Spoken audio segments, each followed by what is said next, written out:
വേണ്ടത്. സഹോദരങ്ങളെ, ആ ജീവിതത്തെക്കുറിച്ചുള്ള ബോധവും ചിന്തയും നമ്മുടെ മനസ്സുകളിൽ പച്ചയായി നിലനിൽക്കേണ്ടതുണ്ട്.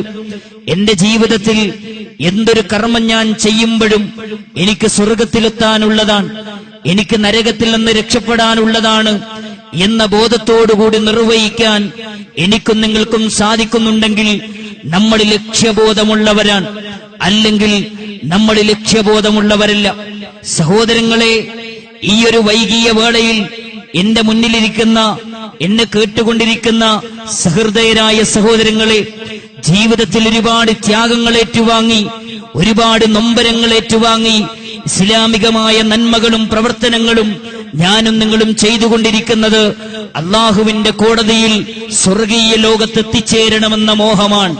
അബൂബക്കർ സിദ്ദീഖ് റളിയല്ലാഹു അൻഹുവിന്റെ കൂടെ, അലി ഇബ്നു അബീ ത്വാലിബ് റളിയല്ലാഹു അൻഹുവിന്റെ കൂടെ, ഉമറുൽ ഫാറൂഖ് റളിയല്ലാഹു അൻഹുവിന്റെ കൂടെ, ഉസ്മാൻ ഇബ്നു അഫ്ഫാൻ റളിയല്ലാഹു അൻഹുവിന്റെ കൂടെ, ത്വൽഹത്ത് റളിയല്ലാഹു അൻഹുവിന്റെ കൂടെ, സുബൈർ റളിയല്ലാഹു അൻഹുവിന്റെ കൂടെ, സഈദ് റളിയല്ലാഹു അൻഹുവിന്റെ കൂടെ, സഅദ് ഇബ്നു അബീ വഖാസ് റളിയല്ലാഹു അൻഹുവിന്റെ കൂടെ സ്വർഗീയ ലോകത്തെത്തിച്ചേരണമെന്ന മോഹവുമായിട്ടാണ്. എങ്കിൽ നമ്മൾ തിരിച്ചറിയേണ്ട ചില കാര്യങ്ങളുണ്ട്. ഞാൻ എനിക്ക് തോന്നിയ രൂപത്തിൽ ജീവിച്ചാൽ എനിക്ക് സ്വർഗീയ ലോകത്തെത്തിച്ചേരാൻ സാധ്യമല്ല.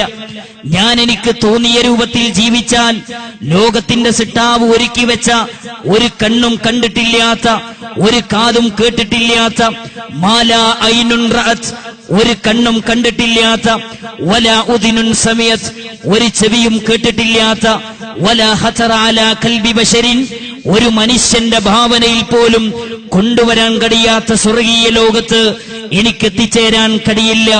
മറിച്ച് എനിക്ക് സ്വർഗത്തിലെത്തണമെങ്കിൽ എന്താണ് മാർഗമുള്ളത്?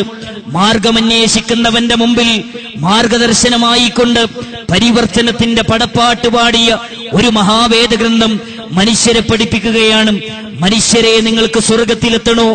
മനുഷ്യരെ, നിങ്ങൾക്ക് നരകത്തിൽ നിന്ന് രക്ഷപ്പെടണം? ഒന്ന് കേൾക്കണം, ഒന്ന് ശ്രദ്ധിക്കണം. അള്ളാഹുവിന്റെ ഖുർആൻ പറയുന്നു, വമയ്യുത്ഇല്ലാഹ വർ-റസൂൽ, വമയ്യുത്ഇല്ലാഹ വർ-റസൂൽ, വമയ്യുത്ഇല്ലാഹ വർ-റസൂൽ.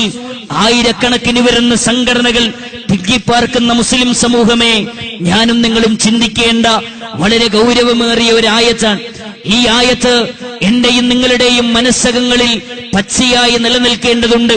ലോകത്തിന്റെ സിട്ടാവ് മനുഷ്യരെ വിളിച്ചുകൊണ്ട് പറയുന്നു, മനുഷ്യരെ, അബൂബക്കർ സിദ്ദീഖിന്റെ കൂടെ സ്വർഗത്തിലെത്തണോ? അതല്ലെങ്കിൽ അതേപോലെ തന്നെ ശൈബത്തിന്റെ, ഉത്തുബത്തിന്റെ, അബൂജഹലിന്റെ കൂടെ നരകത്തിലെത്തണോ? നരകത്തിൽ നിന്ന് മോചനം വേണോ? എങ്കിൽ നിങ്ങൾ ശ്രദ്ധിക്കുക, വമയ്യുത്ഇല്ലാഹ വർ-റസൂൽ, അള്ളാഹുവിനെയും റസൂലിനെയും അനുസരിച്ചുകൊണ്ട് ജീവിച്ചാൽ നിങ്ങൾക്ക് സ്വർഗത്തിലെത്താം. അള്ളാഹുവിനെ അനുസരിച്ചുകൊണ്ട് ജീവിച്ചാൽ സ്വർഗത്തിലെത്താം. എന്താണ് അള്ളാഹുവിനെ അനുസരിക്കുക എന്ന് പറഞ്ഞാൽ? പരിശുദ്ധ ഖുർആൻ അനുസരിച്ചുകൊണ്ടുള്ള ജീവിതമാണ്. എന്താണ് നബി കരീം സല്ലല്ലാഹു അലൈഹി വസല്ലമയെ അനുസരിക്കുക എന്ന് പറഞ്ഞാൽ?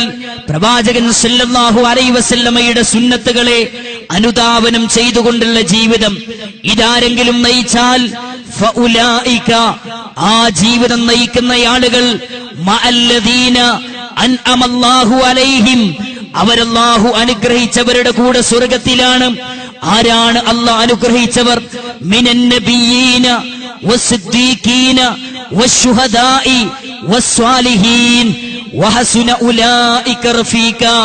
അവർ അല്ലാഹുവിന്റെ സ്വർഗീയ ലോകത്ത് അമ്പിയാക്കന്മാരുടെ കൂടെ സ്വർഗീയ ലോകത്താണ്, ശുഹദാക്കളുടെ കൂടെ സ്വർഗീയ ലോകത്താണ്, അതേപോലെ തന്നെ സ്വാലിഹീങ്ങളുടെ കൂടെ സ്വർഗീയ ലോകത്താണ്. സ്വാലിഹീങ്ങളുടെ കൂടെ സ്വർഗത്തിലെത്തണമെന്ന് ആഗ്രഹിക്കാത്ത ആരാണ് പ്രിയപ്പെട്ടവരെ നമ്മുടെ കൂട്ടത്തിലുള്ളത്? ജീവിതത്തിന്റെ ഓരോ സെക്കൻഡുകളിലും ലോകത്തിന്റെ സിട്ടാവിനോട് പ്രാർത്ഥിക്കുന്ന പ്രാർത്ഥനകളിൽ ഞാനും നിങ്ങളുമൊക്കെ ചോദിക്കുന്നത്, അല്ലാഹുമ്മ ഇന്നി അസ്അലുക്കൽ ജന്ന, അല്ലാഹുവേ, ഞാൻ നിന്നോട് സ്വർഗത്തെ ചോദിക്കുന്നു എന്ന് നിരന്തരമായി അള്ളാഹുവിനോട് ചോദിച്ചുകൊണ്ടിരിക്കുന്ന സ്വർഗീയ ലോകം, ആ ശുഹദാക്കളുടെ കൂടെ പോകണമെങ്കിൽ, സ്വാലിഹീങ്ങളുടെ കൂടെ പോകണമെങ്കിൽ, അമ്പിയാക്കന്മാരുടെ കൂടെ പോകണമെങ്കിൽ ഒരു മാനദണ്ഡം ഖുർആന് വെച്ചു, ഒരു മാനദണ്ഡം അള്ളാഹു വെച്ചു. ഏതാണ് മാനദണ്ഡം? വമയ്യുത്ഇല്ലാഹ വർ-റസൂൽ, അള്ളാഹുവിനെയും റസൂലിനെയും അനുസരിച്ചുകൊണ്ടുള്ള ജീവിതം. അള്ളാഹുവിനെ അനുസരിച്ചുകൊണ്ട് ജീവിച്ചാലേ സ്വർഗീയ ലോകത്തെത്തിച്ചേരാൻ കഴിയുകയുള്ളൂ. പ്രവാചകൻ സല്ലല്ലാഹു അലൈഹി വസല്ലമയെ അനുസരിച്ചുകൊണ്ട് ജീവിച്ചാലേ സ്വർഗീയ ലോകത്തേക്ക് എത്തിച്ചേരാൻ കഴിയുകയുള്ളൂ. അള്ളാഹുവിനെ അനുസരിച്ചുകൊണ്ട് ജീവിക്കുക അഥവാ ഖുർആൻ അനുസരിച്ചുകൊണ്ട് ജീവിക്കുക. സഹോദരങ്ങളെ, ഖുർആൻ അനുസരിച്ചുകൊണ്ട് ജീവിക്കുമ്പോൾ ഈ ഖുർആൻ ലോകത്തോട് വിളിച്ചു പറഞ്ഞ ഒന്നാമത്തെ നന്മ ഏതാണ്? ഞാനും നിങ്ങളും പഠിക്കേണ്ടതുണ്ട്, മനസ്സിലാക്കേണ്ടതുണ്ട്. ആയിഷ ബീബി റളിയല്ലാഹു അൻഹ ലോകത്തോട് പറഞ്ഞ ഒരു സംഭവം നമുക്ക് കാണാം.